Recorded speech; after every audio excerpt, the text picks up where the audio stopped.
Jai Shri Ram. The word Krishna occurs in the Bhagavad Gita 8 times.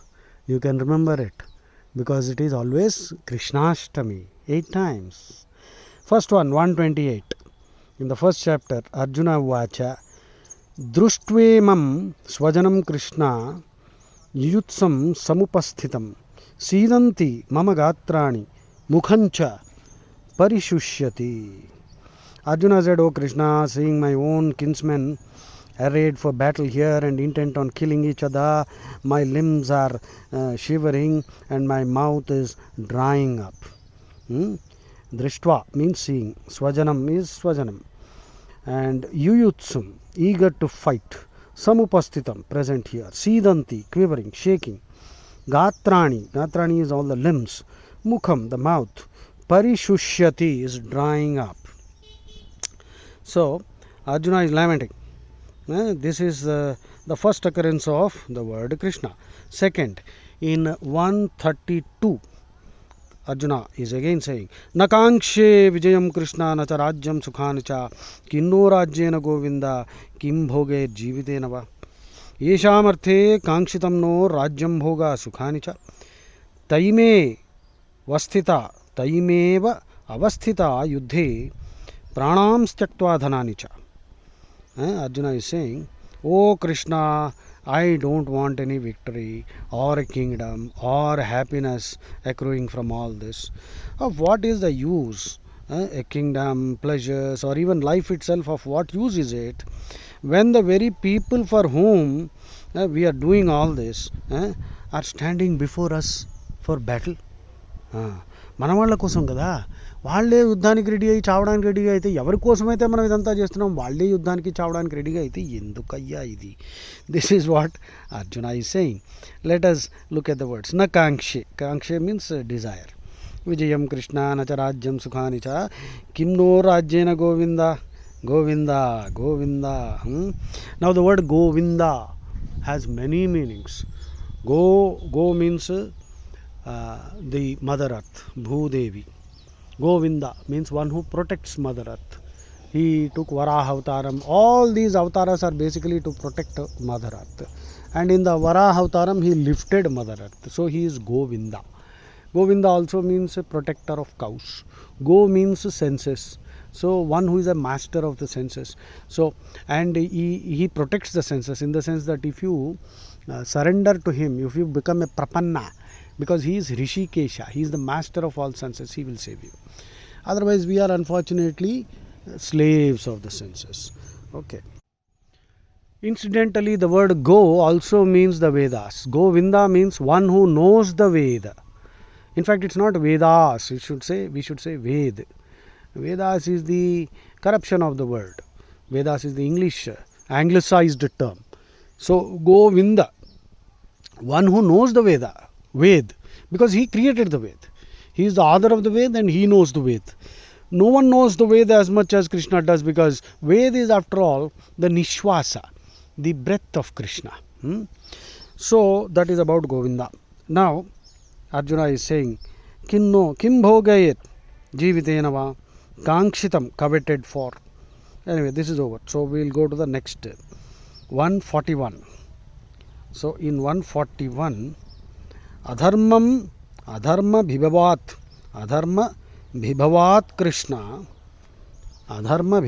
Krishna प्रदुष्यन्ति कुलस्त्रियः स्त्रीषु दुष्टासु वार्ष्णेया जायते वर्णसंकरः.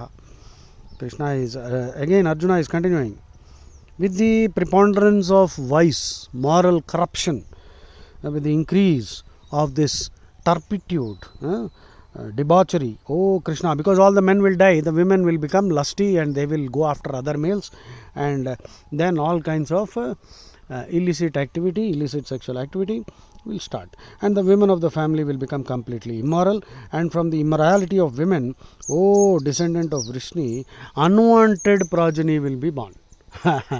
And this unwanted progeny, you see, will have no values, and they will become the mlechas and they will destroy society.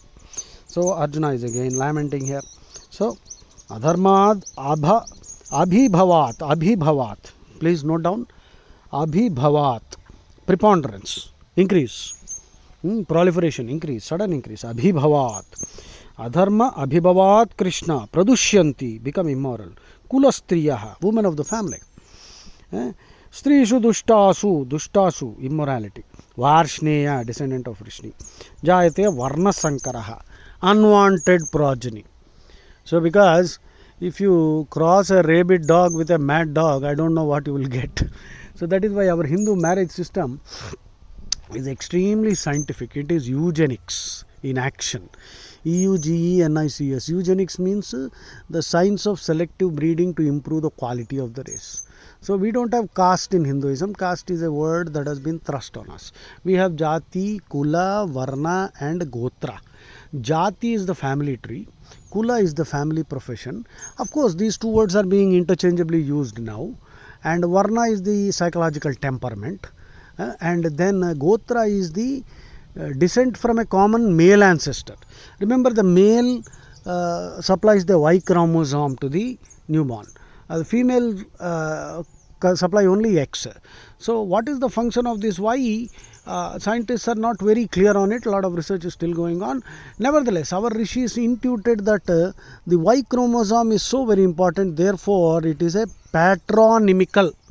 If you want to call it patriarchal, because the word patriarchal has acquired a negative meaning. You see, Kauravas were patriarchal, Pandavas were matriarchal. Draupadi, Kunti, all of them had great roles to play. Their word was considered sacrosanct. Whereas here you see Dhritarashtra was ruling the roost and Duryodhana. So anyway, that's an entirely different debate now. Varna Sankara. That means, reckless hybrids, mutants will be born. In genetic engineering, we believe that we can produce a better race by grafting.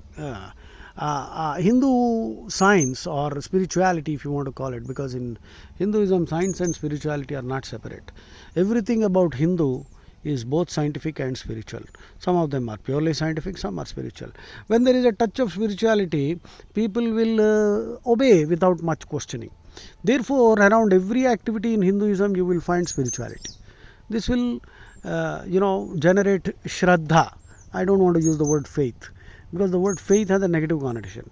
Shraddha, Guru Vedanta Vakyeshu Dhrudo Vishwasa Shraddha. That is the definition given by Adi Shankaracharya. Okay. So, the next verse in which the word Krishna occurs, 5th chapter, 1st verse, Arjuna Vacha. Sanyasam karmanam Krishna Punaryogancha Shamsasi Yachreya Yetayorekam Tanme Bruhi Sunishchitam. Krishna, Arjuna is saying, "Oh Sri Krishna, you praised karma sannyasa, the path of renunciation of actions, and you also advised me to do karma yoga, work with devotion. Now please tell me decisively, Sunishchitam, which of these two is more beneficial?" You see, Arjuna Vacha. Karmanam, Arjuna Vacha, Sannyasam Karmanam Krishna, Punah means again, Yogam, about Karma Yoga. Shamsasi means praise, you praise. Yat Shreyo means beneficial. Shreyas, preyas, these are the very important concepts in Hinduism. Shreyas means what is good and leads to moksha. Initially painful, but in the long run very good, like yoga, getting up in the morning, studying Bhagavad Gita, working hard, tenaciously, not being dispirited. All these things are Shreyas. Eating sattvic food, not eating simply because it is very good. Hit book, myth book, rit book. Hit book, eat what is good for you, sattvic food, no meat. Rit book, eat in season, whatever in season. Don't store food in the refrigerator, that is tamasic food. Hit book, myth book, eat in limited quantity. Simply because something is good, don't overeat like a pig. Don't hog and become a glutton. We are actually dietetic sinners. You see, William Osler, a great scientist, said we are dietetic sinners. Why? Because I believe after the teenage, when there is a growth spurt in teenage, there is a lot of food is necessary for one to grow. But after the teenage, I believe the human body uses only 5% of the food that we consume. The rest is either wasted or becomes toxic and harmful for us. So we must eat as less as possible. Adi Shankaracharya said actually hunger is a disease and food should be eaten like medicine. So medicine, you know how much we take? Tablets, right? or a spoon, a small spoon. Kanchi Paramacharya Chandrasekharendra Saraswati, who lived for 100 years, he used to eat just a handful of atukulu, poha. But he was so vibrant, so energetic. So this is the truth. Continuously try to reduce your food intake. You don't need so much. I finally realized we are not only dietetic sinners, we are gustatory sinners. We eat because we like the taste. So I think the scientist William Osler, who is no more, if he were to be with us today, he will agree with me. I think we are more than dietetic sinners, we are gustatory sinners. We eat a lot simply because we love the taste. The tongue is so difficult to control, you see. Two functions. We have no control on what we say and no control on what we eat. So Arjuna is saying, Shreya. Shreya means beneficial. Preyas means what is pleasant in the short term. Actually pleasant now and harmful in the end. Yeah, all dirty habits like drinking, alcohol, and addiction to TV or TV serials or playing video games or leading a sedentary lifestyle. All these are initially pleasant and in the long run they generate diseases. So that is preyas, Preyas, preyas, shreyas. In Sanatana Dharma, preyas and shreyas are a very, very important concept which are mentioned throughout the Veda and the Upanishads. Okay, now we'll go to the next verse. The word Krishna occurs next in 634, where Arjuna is again lamenting. Chanchalam himana Krishna pramadhi balavadhrudam tasyaham nigraham manye vayoriva sudushkaram. Arjuna is saying something very sensational. Please listen very carefully. Chanchalam himana Krishna. This particular shloka is important, 634, because when writing the commentary on this, Adi Shankaracharya defined the word Krishna. And he defined Krishna as Bhakta Jana Papa Adi Dosha Karshanat Krishna. Bhakta Jana Papa Adi Dosha Karshanat Krishna. That means he uproots, destroys, exterminates, eliminates the doshas, the flaws, the weaknesses, the foibles, the failings, the character flaws in his devotees, and also Bhaktajana Papadi Dosha, Papa Adi Dosha, Papa, all Papam. Now sin is a silly Christian term. Sin is actually the act of disobedience of Adam in eating that fruit which he was told not to eat by God. That fruit happened to be the fruit of the tree of knowledge, which is a strange thing because God, being omniscient, should have known that this fellow is going to eat it. And anyway, another question would be, why should we not eat the fruit of the tree of knowledge? We should definitely not eat the fruit of the tree of ignorance. Anyway, Adam violated God's rule, and I believe God got angry and kicked both Adam and Eve out of paradise, and that is called the original sin. And all humans are infected by this original sin. How? They can't answer. They say that Adam has to be treated as a universal man, so what he did affects all of us, and the crime committed by him we all have to pay, which is again ridiculous. No court of law will accept this logic. If a father has committed a crime, the son cannot be punished for it. Nevertheless, the whole of Christianity is based on this. And many people, when they write commentaries on Bhagavad Gita, they try to show off their learning of knowledge of Bible, which is very annoying.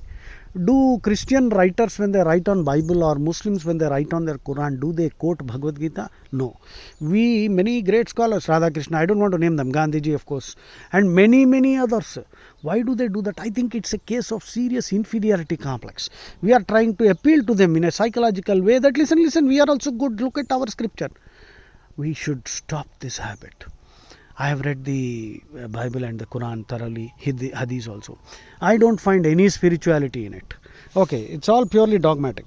So I think these people should have been more cautious. And if you find somebody quoting from the Bible, please refer him to me, I will discuss with him. Okay, so Chanchalam hi mana Krishna pramadi balavadhrudam tasyaham nigraham manye vayoriva sudushkaram. The mind is very chanchal, restless. And pramadi means turbulent, chaotic, agitated, disturbed. Balavat, very strong, adamant. Dridham, obstinate, adamant. Mondidi, mata vinadu. Tasyaham nigraham means control. Manye means I think. Vayoriva sudushkaram, vayu means wind. Iva means like. Sudushkaram, very difficult to perform. So the mind is very restless, oh Krishna. It is very strong and stubborn, and it appears to me that it is more difficult to control than the wind itself. This is Arjuna. Then, of course, in the next shloka, Krishna says, Krishna gives the solution. Of course, for the word Krishna, other people have given other definitions. You see, many definitions are there. One more is here now. Karshati yoginam paramahamsanam chetansi iti Krishnaha. Please note down. Please note down. Karshati. Karshati means attract. Karshati yoginam paramahamsanam chetamsi iti Krishnaha. Krishna is he who forcefully attracts the minds of even the most powerfully minded yogis and paramahamsas. So, Sarvam Karshati Krishna. He attracts everything. Karshati yoginam paramahamsanam chetamsi iti Krishna. So, this is one more definition. Of course, the other definitions are quickly I will recap. Krishi bhuvachaka shabdaha. Krishi bhuvachaka shabda. Bhu means existence. Bhu can mean happiness, joy, bliss. Krishi bhuvachaka shabdaha na nivrittivachakaha. Na nivrittivachakaha. Nivritti is detachment. Tvayor aikyam parabrahma Krishna iti abhidiyate. So when this Krish and Na come together, it is the name of Parabrahma. Parabrahma is called as Sri Krishna. Okay. And in Garga Samhita, Garga, Rishi Garga is the person who gave Krishna his name, Namakarana. He defined Ka stands for Kamalapati, that means the husband of Vishnu, husband of Lakshmi. So he is the master of all wealth. So if you want wealth, worship Krishna.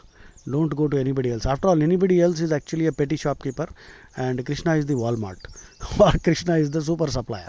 So if you worship any other deity, supposedly a deity of wealth, they are actually passing on what Krishna is giving to them to you.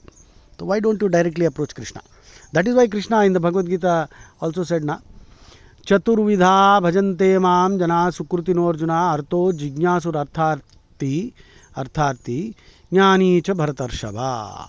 Artha chaturvidha bhajante mam jana sukrutino arjuna. Good people. There are 4 types of good people who worship me. One is artha. That means he is distressed. Arto jignasu, who wants to know. Artharti, one who wants wealth. And one who already knows. Jnani cha bharatarshava. So now, the answer that Krishna gives is, if you can see, 635, Sri Bhagavan Vacha, Asamshayam Mahabaho, Mano Durnigraham Chalam, Abhyasena tu Kaunteya, Vairagyena cha Grihyate. Yes, I do agree. Oh Arjuna, Krishna is saying, oh mighty armed son of Kunti, what you say is correct. The mind indeed is very difficult to restrain, but by practice and detachment it can be controlled. Abhyasa Vairagyalto danni control cheyalra naina. Now, the next verse in which the word Krishna occurs, 637, again Arjuna is saying, Arjuna Vacha, Ayati Shraddhayopeto Yogachalita Manasaha Aprapya Yoga Samsiddhim Kangatim Krishna Gachati. It's an interesting doubt. What is the fate of the unsuccessful yogi who begins the path with Shraddha, but who does not endeavor sufficiently due to an unsteady mind and is unable to reach the goal of yoga in this life? యోగ సాధనలు అన్నీ చేసిన తర్వాత కూడా మోక్షం దొరకలేదు ఈ జీవితంలో మళ్ళీ చచ్చిపోయాడంటే అప్పుడు ఏమవుతుంది వాడి గతి ఉస్కా క్యా హోగా actually Ramakrishna Paramahamsa in his commentary once said it is like this. He narrated a small story. There was a man, I believe, who was walking through a forest, and suddenly he noticed a dead body on which some flowers were strewn, and apparently some Shava Puja was going on. You see, these tantrics do all kinds of things. Because their mind is so tamasic and demonic, asuric actually. So naturally, anyway, they are doing whatever they are doing, which is definitely worse than being an atheist. It is not.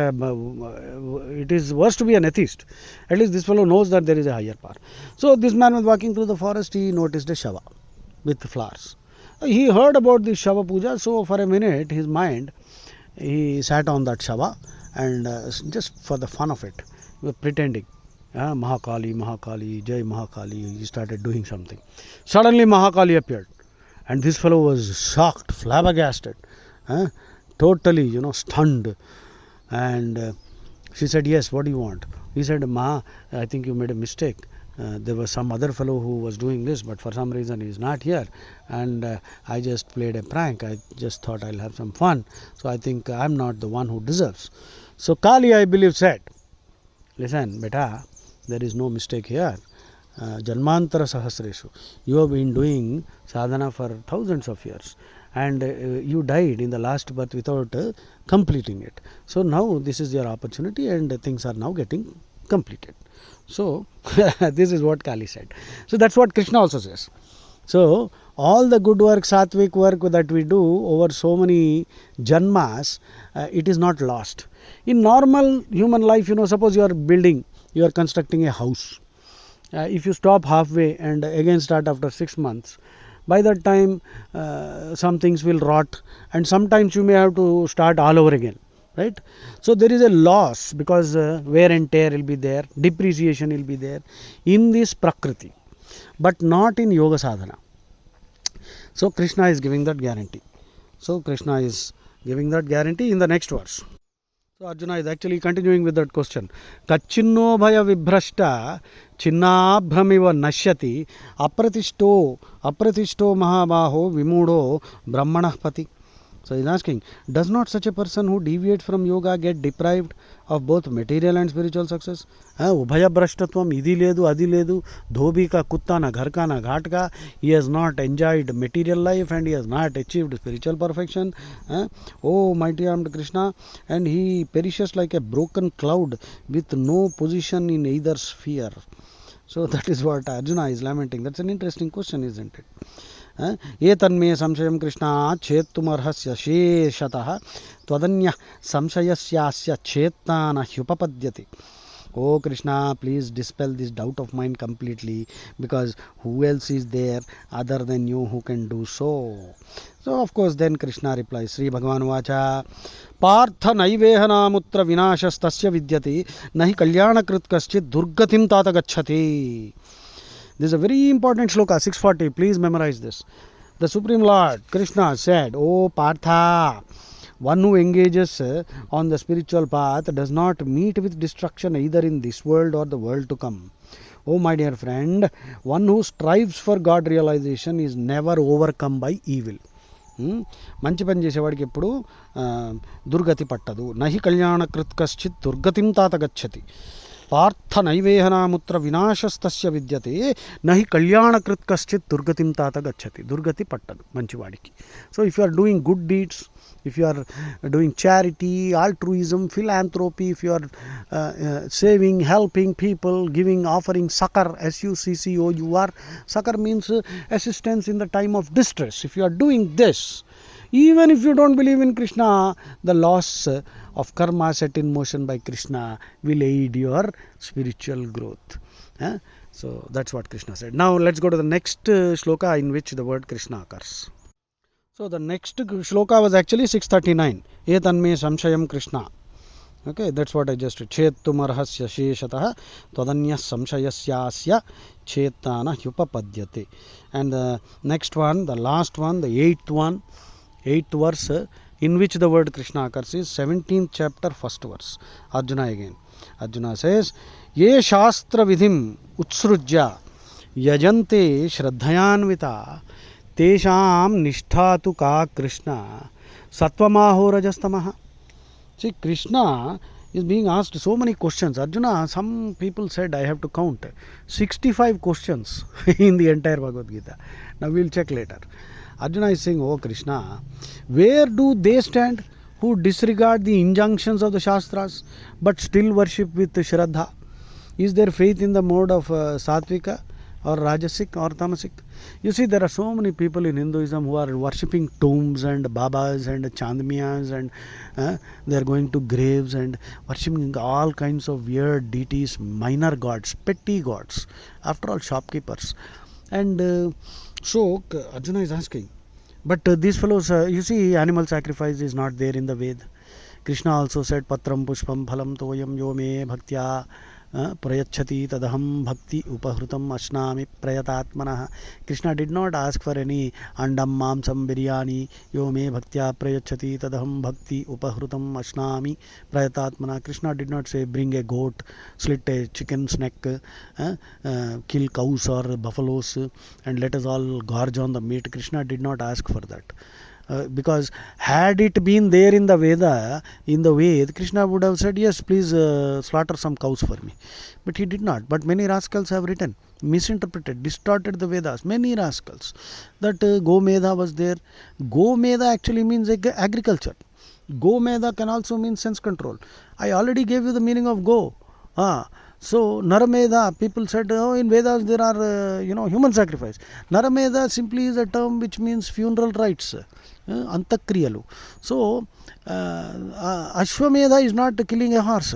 Ashwamedha is the task of a king, which means expanding the kingdom. Ashwa is likened to the morning. Ashwamedha can also mean the process of disseminating knowledge, which is what a teacher does. That's also Ashwamedha. So again, Ashwa means senses. Ashwa means morning. Ashwa also means the kingdom. Medha means intelligence. Now Saraswati is called Medha Devi. That doesn't mean that she is the goddess of slaughter. She is not the goddess of slaughterhouse. Medha Academy is there. Saraswati is the goddess of learning. So Saraswati is not the goddess of butchery. Does a butcher keep a picture of Saraswati, Medha Devi? No, na. So these scoundrels have distorted the way. There is no animal sacrifice. Unfortunately, many great commentators have also gone ahead and said, no, in the way, it was there. But in that time it is good. It is Kali Varjam. This is another stupid, illogical, trying to rationalize. What is a crime then cannot be justified today. A crime then is a crime today. At least most of the major crimes. A rape is always a rape, isn't it? Is it possible that rape was okay in Satya Yugam and in Kali Yugam rape was not okay then, but today rape is not okay? It was okay then, or not okay then, and today it's okay. What kind of nonsense is this? We can understand some minor things, which were considered not okay, but today okay, right? So let us not fall prey to these kind of disgusting distortions. So Arjuna asked, what did he ask? Ye shastra vidhim utsrujya yajante shraddhayanvita tesham nishtatuka Krishna satvamaho rajastama. Shastra vidhim, scriptural injunctions. Utsrujya, disregarding. Yajante, worship. Shraddhayanvita, with shraddha. Tesham nishtha. Nishtha means again shraddha. Krishna Sattvam Aho Raja Tamaha. And then Krishna goes on to describe that the shraddhas are of three types. Satvik Shraddha, Rajasik Shraddha. So 17th chapter, Tamasik Shraddha. Sri Bhagavan Vacha Trivida Bhavati Shraddha Dehinam Sa Svabhavaja Satviki Rajasi Chaiva Tamasi Chetitam Srunu. In 17.2, that's what Krishna said. And Daiva Asura Sampad Vibhaga Yoga was 16th chapter. Shraddhatraya Vibhaga Yoga is the 17th chapter. So you can read that later. Now, this whole track we were discussing, how many times does the word Krishna occur in the Bhagavad Gita? We have listed 8 times. Krishnashtami on the 8th, and the number of times Krishna occurs in the Bhagavad Gita is also 8. Arjuna occurs 22 times, that we will discuss in the next track. Jai Shri Ram. Hare Krishna.